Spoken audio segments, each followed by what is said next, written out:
Ho ho, we're live. It's happening. You guys watching the pre-recording of this can hear me now? All right, so I'm setting this up. I'm using my phone, so this is going to be a bit different. So give me a moment here.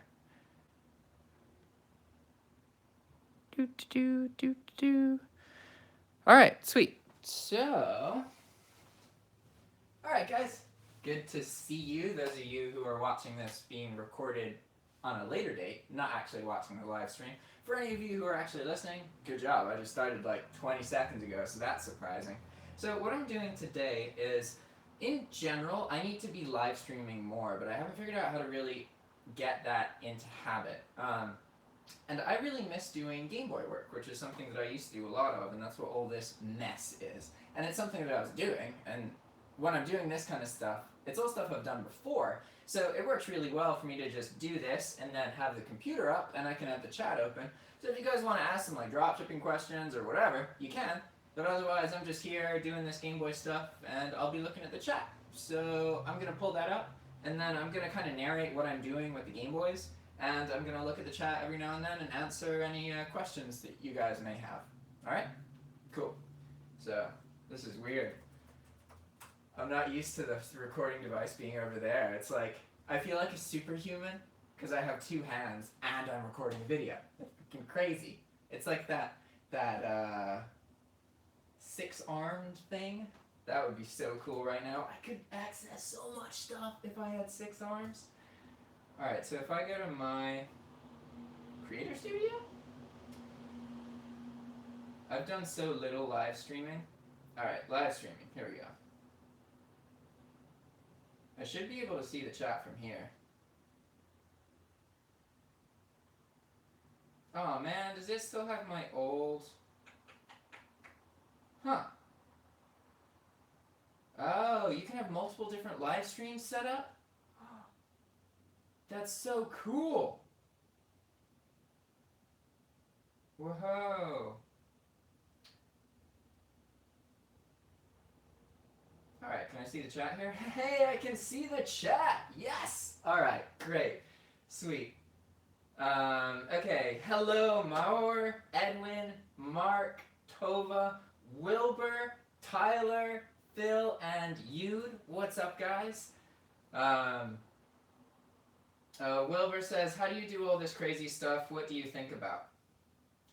I don't really think too much, to be honest. I think thinking's a very unproductive use of time, and that in general, you should identify things that you really enjoy, that you have fun doing, and figure out how to bring more of those things into your life, and monetize them ideally, because then you just get to be you, and that happens to result in income, you know?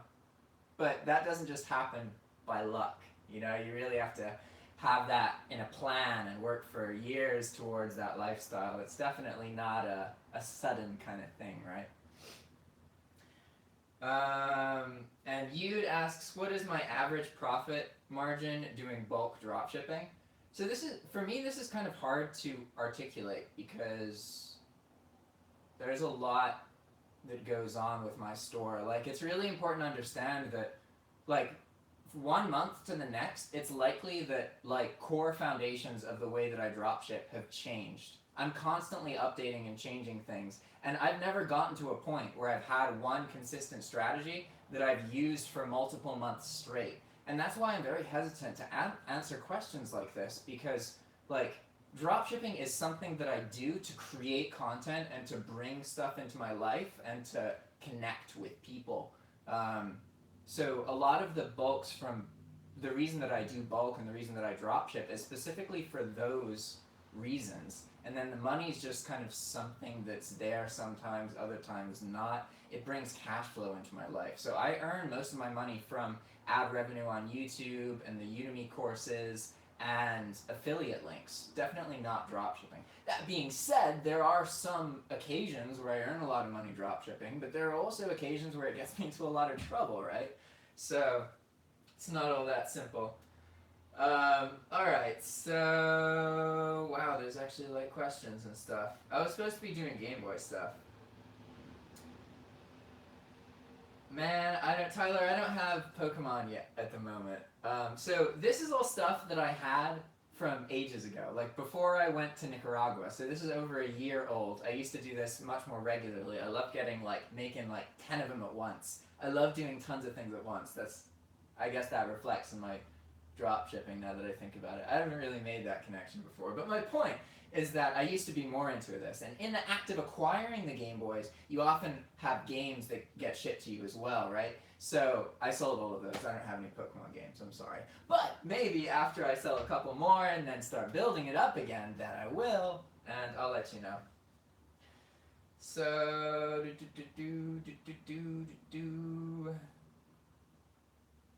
the best method to find profitable items on eBay? I don't know, man. That's like a question that you ask when you're getting into drop shipping and you just want, I don't know. It's not, it's so hard to explain because it's about money, but at the same time it's not about money.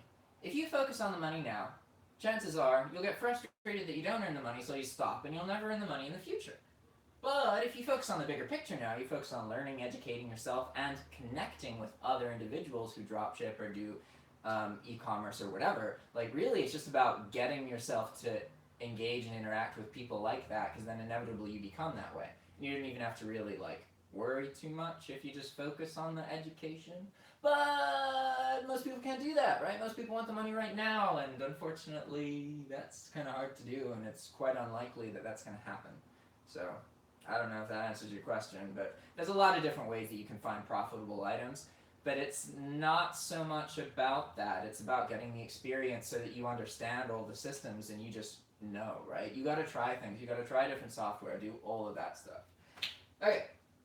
I'm just going to ignore questions that I don't want to answer because I really do want to do this work. I have never slept with a black woman before. I dated a black woman very briefly. How much do people need to drop ship? Well, depending on how I take the grammar of that question, that could mean a lot of different things. But you don't technically have to have any capital to start. Like, technically, okay, maybe you need like $40 or something. But the reality is, when it comes to business, having like to spend less than $1,000 to operate any kind of scalable business is insane and very unusual. So dropshipping doesn't really have upfront costs. If you think about all of the other approaches to business that there are, dropshipping, you can think of it as like no capital required, basically. That's not always the case because you need cash flow and you need to work around PayPal jail and all that, but ultimately, if you're really patient, you can get out of PayPal jail without having to deal with the whole cash flow and like, yeah, but again, this requires having a bigger sense of the picture, and most people don't have that, do they? Alright, so Mara says, what are you thinking about eBay GSP sell price for international buyers? It's really high price addition for the original price. Yeah, GSP is expensive, but I don't like, that kind of stuff doesn't matter to me because enabling GSP is an option that I have. It increases my sales. There is no, like, doing that doesn't stop me from using another service. There's not another option. I could use a freight forwarder, but then I wouldn't have I'd have to bring the traffic, so really, like, it just seems odd to me. Like, it doesn't make sense to not use GSP. And it also doesn't really matter that it's expensive, because the reality is that people buy it. Like, it is expensive compared to shipping something internationally directly, but people still use it. Like, eBay is the biggest global marketplace. Like, if you're in the States, then Amazon is kind of the go-to marketplace, right? But if you're in a country where there isn't Amazon, then there's eBay. And that's how you get, like, items, right? And a lot of it's through eBay GSP. So the reality is, yeah, it's expensive, but people use it, and a lot of people use it. So, yeah. All right, Ben Nazari. Oh, Ali! Hey! What's up, man? Good to see you. Ali is my business partner, virtual assistant person for the rest of you. All right. Phil Zaffarino says, what do you do when people ask about the Walmart boxes shipped to them? I just tell them what I do. And it doesn't really happen that much. Again, this is like one of the things that people worry about, but you don't really need to care about. It really doesn't matter that much. It's going to come up like once every now and then, maybe. Well, I guess it kind of depends. Like, say you're selling like $300, $400, $500 items, and your item cost is like $100 less or $150 less or something. Then like you're probably gonna get more problems with that. But most of my items are like 20 or $30, so yeah, like I don't really have an issue with it. To the point where like most of my items are sourced from Walmart as well, right? Like at this point, like 20 to 40% of them are from Amazon, so I hide the price on there just because I can. But ultimately, I don't even think about it anymore. If somebody asks, I literally tell them, "Oh, that's because I'm reselling. The price that you see is the price that I paid. If you want to find the profit, then you can subtract what you paid minus the eBay fee, minus that, and the leftover is how much that I earned from the sale. If you want, you can start a return case." And that's all I say. Because most of the time, they're just confused. Like, they think that you mischarged them or something. Once you explain what's happening, like, if they really want to, they can return it. But that usually doesn't happen.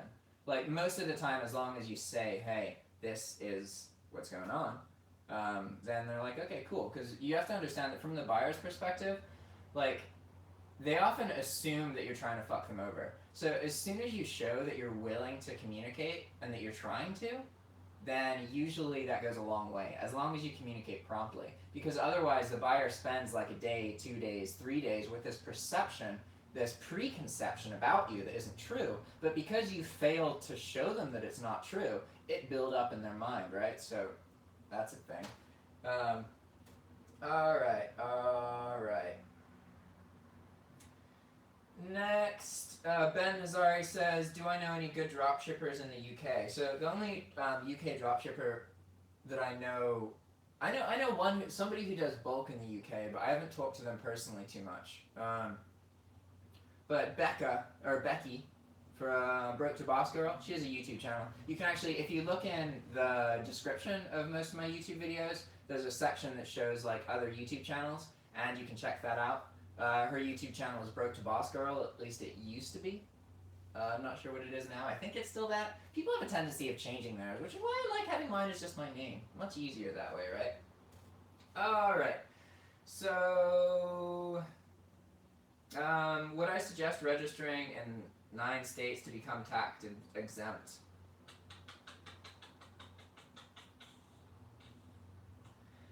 Like, you can. It's up to you, really. Like, Wilbur, man, you're not a very nice person, are you? What did I ignore something? Let's see.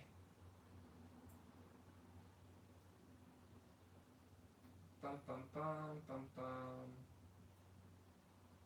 This is the first time I'm doing this, so getting a sense of the questions is kind of tricky. So I apologize. Bum bum bum. Yeah. Okay, Becky. Like you can be profitable even if you don't have tax exemption. It's not like,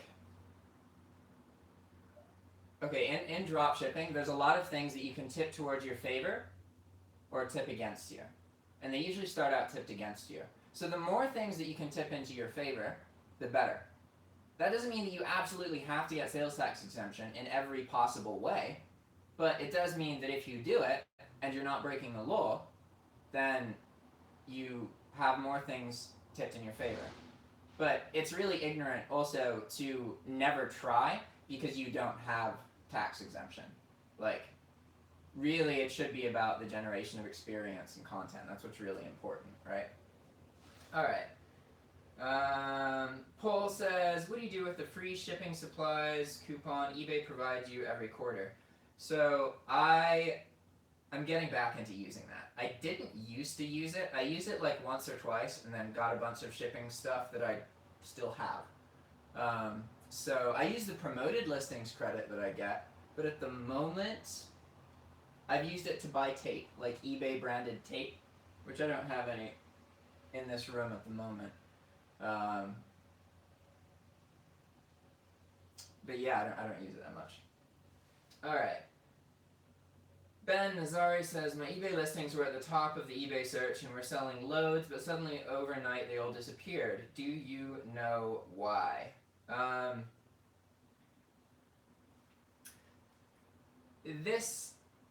In order to answer that question properly, I would need to know how many listings you have.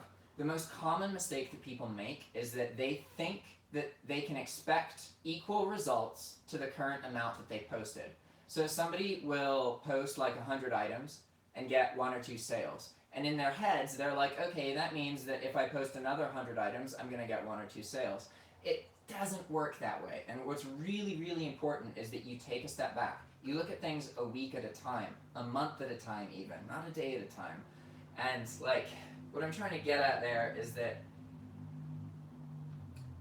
because I don't know anything about you, so hearing that question and you asking me why, that makes me think that you had a couple listings that were doing really, really well, and then they just stopped doing as well.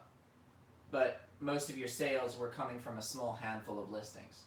That's an assumption on my part, obviously. I'm sure you'll tell me what your situation is, how many listings you have, that kind of thing. But like, unless you know someone's strategy, you know what they're going for, and you know what they've done, then they're like 100 listings can be as profitable as 100,000 listings for some people. Like, it's not about direct numbers. Like, in order to really understand a number, you have to have other numbers to compare it to, right? Like, a common misconception related to this topic is about like bulk dropshipping, like what I do. People think, oh, I have 100,000 listings, so then therefore I'm spending tons of time. So even though I've told them that I'm not, because I have a huge amount of listings, they don't comprehend that I'm not. So to them it doesn't make sense. They don't even think that I'm working. Like if I say I'm working an hour or 2 a day, that doesn't mean anything to them because I have a big number store, so therefore I must be working all the time. And it's like this contradiction, right? And yeah, anyway, it doesn't matter. Paul says not to register for sales tax collection unless you understand and are willing to file the quarterly returns indefinitely until you formally close the accounts down. Cool. That sounds appropriate. If you're messing with tax stuff, you gotta make sure you know what you're doing. And that's why like I'm really hesitant to ever tell somebody to do anything, and I have to add things like make sure it's legal, that kind of stuff.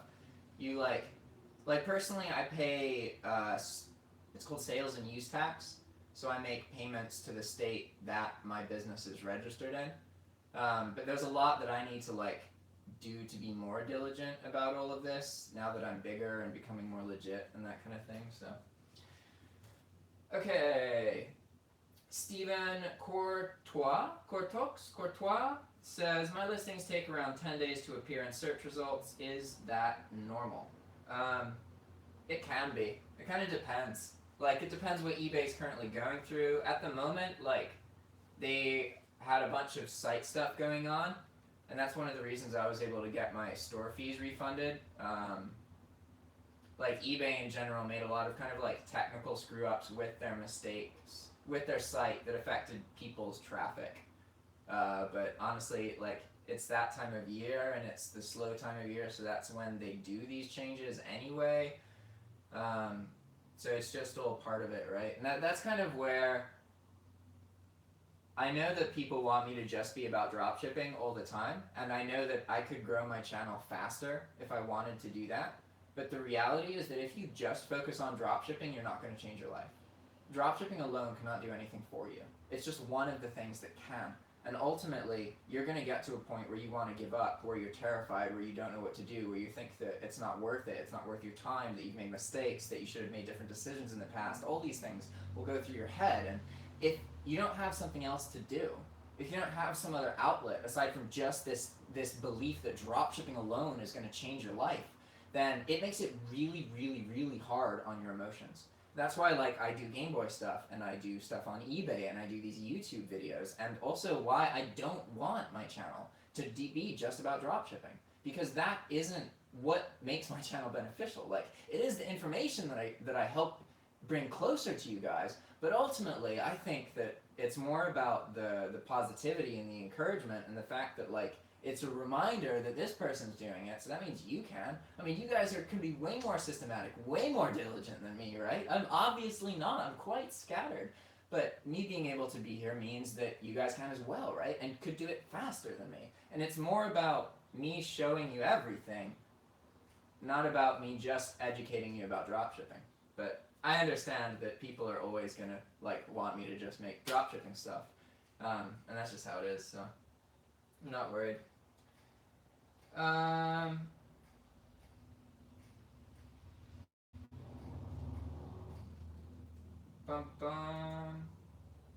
Wilbur, you are really persistent. Very. I don't even know what question that I ignored. So I'm going to go look and I'm going to find it. But please don't just assume that I'm trying to screw you over. I didn't even know. I just saw you message a couple times. There's a bunch of other people in the chat, okay? I got to kind of spread the attention, right? So let's see what you said. I'm scrolling all the way to the top now. And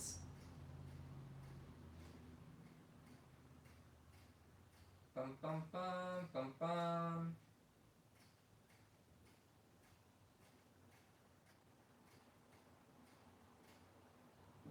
What's your question, Wilbur?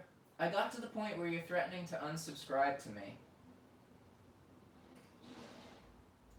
But I don't know where the question. Can you ask the question again? That might help.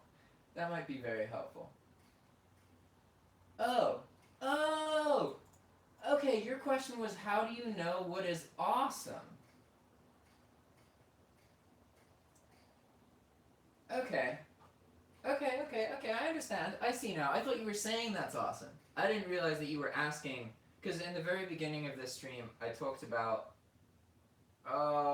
finding stuff, like crazy stuff, right? Yeah, so all you have to do is just follow what you're interested in.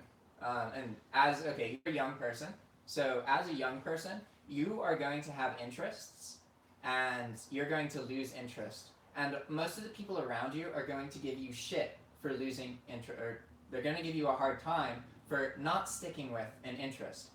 Don't let that get to you. You have to try a lot of different things before you can understand what you really enjoy. Different things in general means moving from one thing to another, to another, to another. The thing that you need to be careful about is that you're not overcommitting to things. So don't say that you're going to do something unless you actually do it, okay? That's really, really important. But ultimately, follow your interests. Whatever you are thinking about, try and pursue it.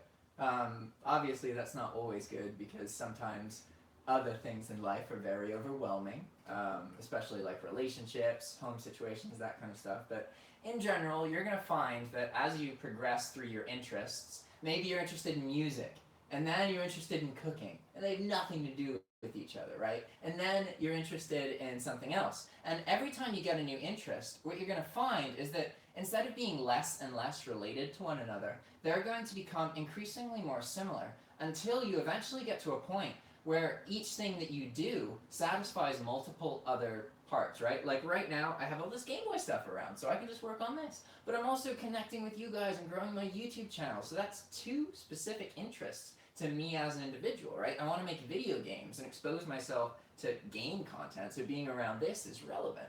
So like with time, you can kind of learn how to weave the different interests that you have together, okay? Okay, all right.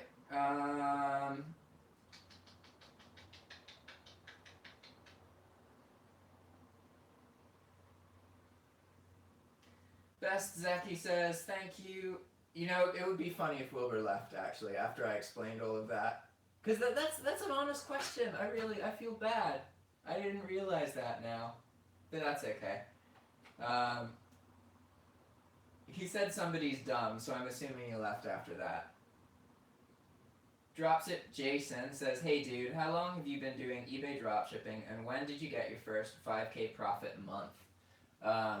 So the most I've ever earned dropshipping is 3K. I've never earned 5K. That being said, there are tons of people who earn between 5 and 10K. So if you have a diligent system and you have a team of virtual assistants, you can earn $10,000 a month dropshipping. earning more than that can be kind of problematic. Hey. Alright. I apologize, guys. So my phone just like turned off. Or not turned off, but I just had to click a button on it. This is the first time I've done this, so yeah.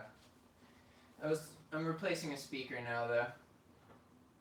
Boom boom boom boom boom boom boom.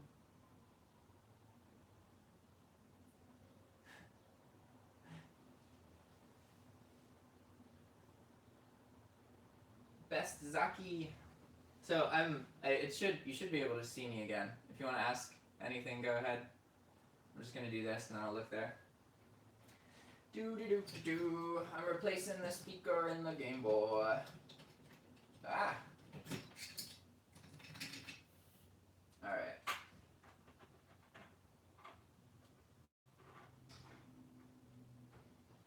I don't remember which side is which. 1, 2. Okay, so now we just put this in here. Put the soldering over here. Do we have some questions? Hey! I'm back. Hopefully I stay back. Alright, that's ready.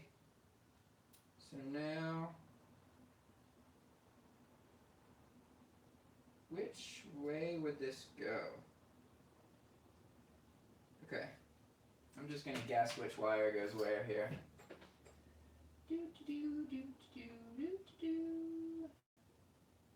Now we gotta test it.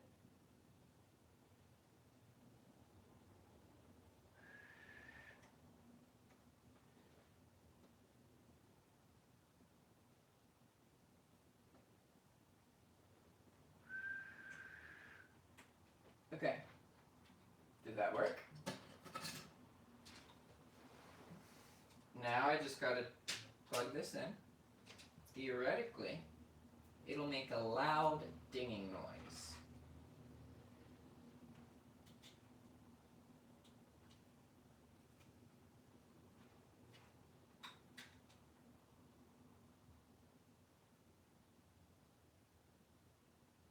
Huh.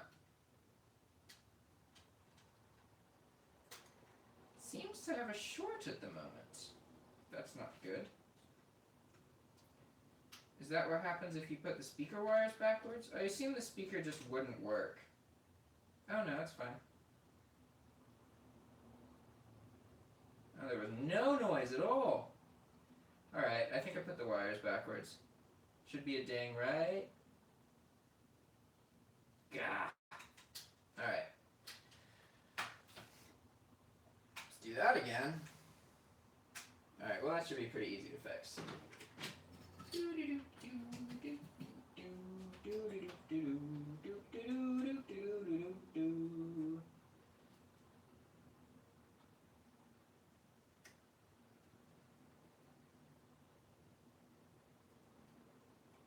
One and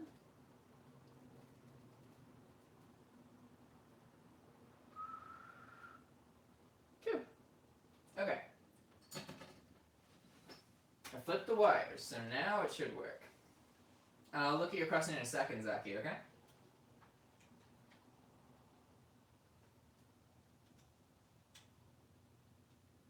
Bum bum ba-dum, bum bum ba-dum.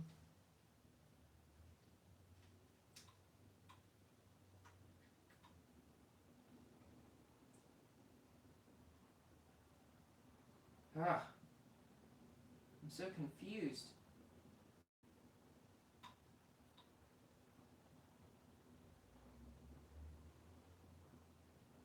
Okay, so I replaced the speaker with an even worse speaker. I should have checked to see if it was actually working first. That would have been smart. Alright, so Zaki says, thank you. So I'm just starting out and I'm choosing Banggood as my supplier. So I went sniping other dropshippers and got 30 items with really low margins, optimizing images. If I may say, like renaming them and filling all the 12 pieces. Okay. Cool. So I want to know what the best advice for beginners who's just starting out and the best ways to scale the business and outsourcing it. Best advice is your profitability point is based on once you have a team of virtual assistants that you're working with. That is the turning point. That's when, even if dropshipping fails, you can use virtual assistants to do other kinds of e-commerce. You want to develop relationships with VAs and work with them. If you can get doing that sooner, you're going to find more long-term success sooner. That being said, you should focus on posting items. Posting as many items as you can with a wide variety of different kinds of items. You want to be looking for store sizes of like 100, 1,000. Don't post 10 items and then expect that you can wait for results. You have to consistently post. It's all about establishing posting as a regular thing in your lifestyle, right? Because that's what brings the sales, that's what brings everything else in. So focus on posting and focus on getting a virtual assistant as soon as you possibly can, okay? And Anthony says, do you have experience using DSM Tool auto order? I don't. I personally have tons of time and I like placing my orders, so I don't ever use auto ordering. But some people like auto ordering a lot, right? Like that's like a huge thing for some people, a necessity. So I'm not the best person to ask about it, unfortunately. I know a lot more tools have it now. And it's funny because like sometimes it's a robot doing it, and sometimes it's just a team of VAs that works for the company. So like you can use VAs to accomplish things that software would do, and you can use software to accomplish things that VAs do. It's really cool, to be honest. Really cool. Best Zaki says, great, noted, thank you. So do you suggest bulk listing? I don't suggest doing bulk. Bulk, there are specific scenarios where bulk can be really useful. Like, say that you want to have a big eBay account. Bulk is one of the fastest ways to grow that account. Like, get big eBay limits. If you bulk post, like say that you're paying for 10,000 items, but you only have 3,000. It might make sense to bulk post 7,000 items just because you're paying for the listings anyway. That's something that a lot of like eBay sellers who are physical a scenario that they're in, because most eBay sellers who are physical and have an anchor store only have around 3,000 or 4,000 items, because 3,000 items with an anchor store is the point where the anchor store becomes worth it. But you technically pay for 10,000 items, right? So then suddenly, like you have all these listings you're paying for that you want to add, right? So that's a scenario where bulk could be useful.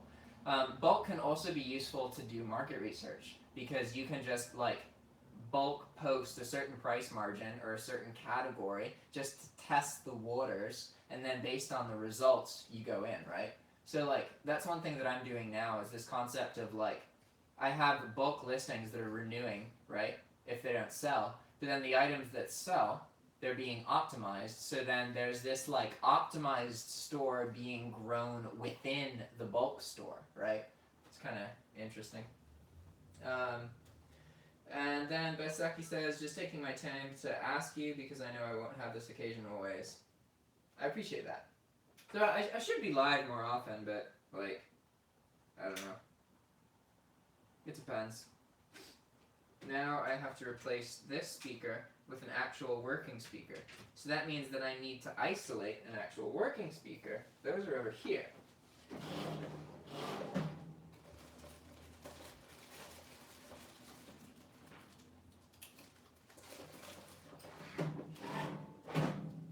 Awesome. Okay, so this should work, I hope. I really, really hope.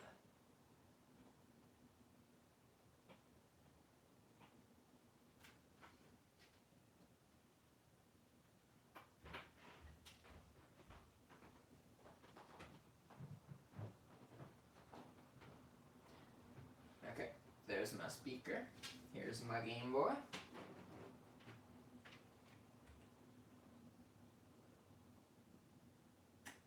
Boom, and boom. Alright, now we need to take out the speaker.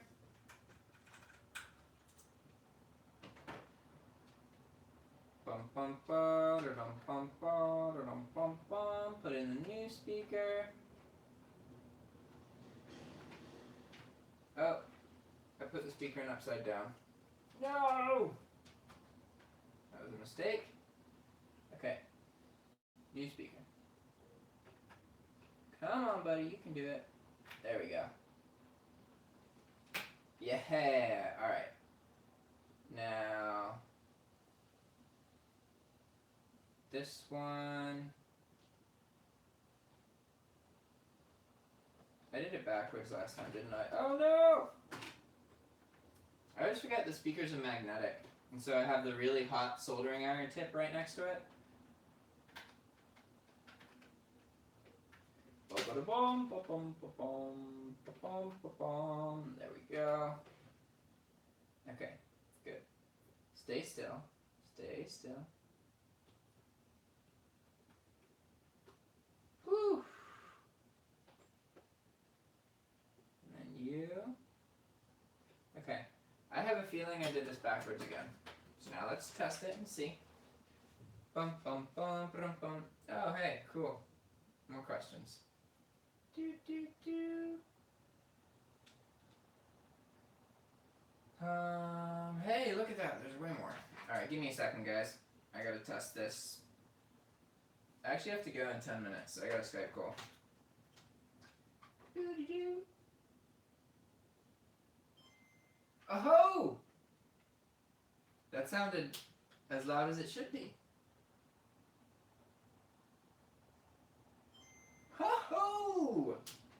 Yeah! We did it, Game Boy. We did it. Okay, so that one's working now. But I need to test this other one as well. So one of the tricks with these is that Game Boys have two halves to them, right? This is the back. There's two motherboards, or two big circuit boards. And it can sometimes be kind of tricky to tell if the problem is coming from one circuit board or the other.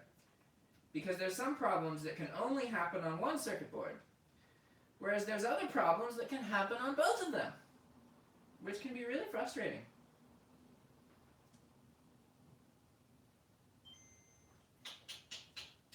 Nice. Dude, solid. That one's definitely good. Now we're going to go with this one.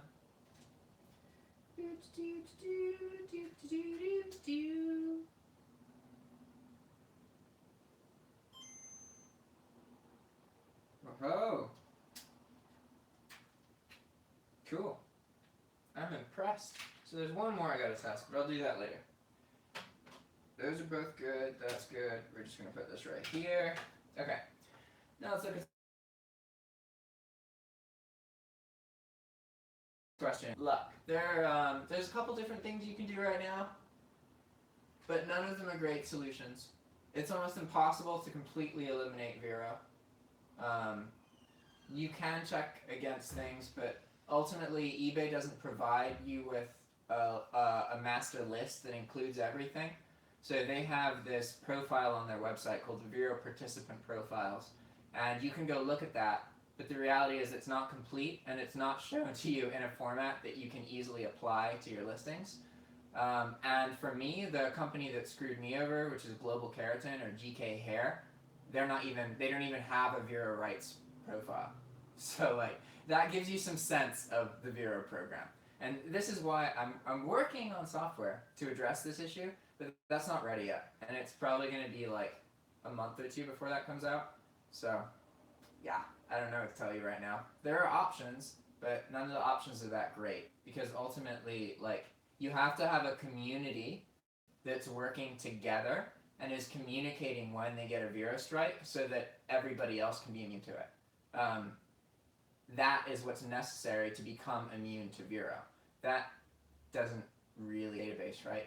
The trouble with this is that most people are not interested in assisting a database. They just want something that's already done.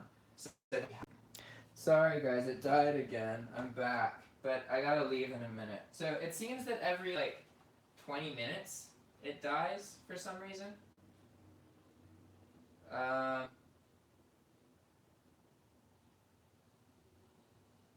Alright, guys. I'm looking at the questions. Zaki says he has another question. Can you give me some information about GSP program, and is it cool to use it with USA?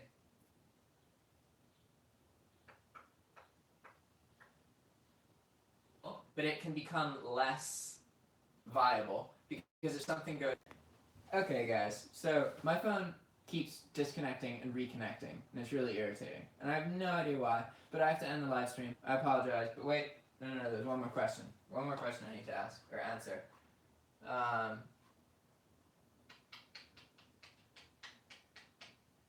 And Nate Jones. Okay, Nate Jones asks, best way to compare pricing between Source and eBay in bulk.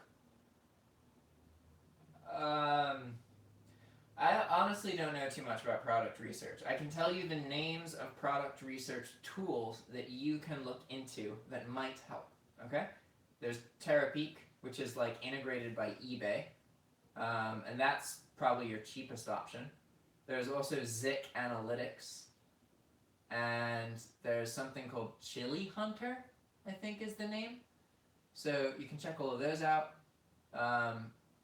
I'm going to be doing a walkthrough with the creator of ZikAnalytics. So it's going to be like a tour of the software. That's probably coming out in the next like week or two. I haven't scheduled that yet, and I just got to schedule it. So just be around for that, right? Oh, and Zaki says he couldn't hear the answer. I apologize. It must have cut off halfway. Alright, well, I gotta go, guys, unfortunately. Can you ship pets over eBay? What? Because I can't travel...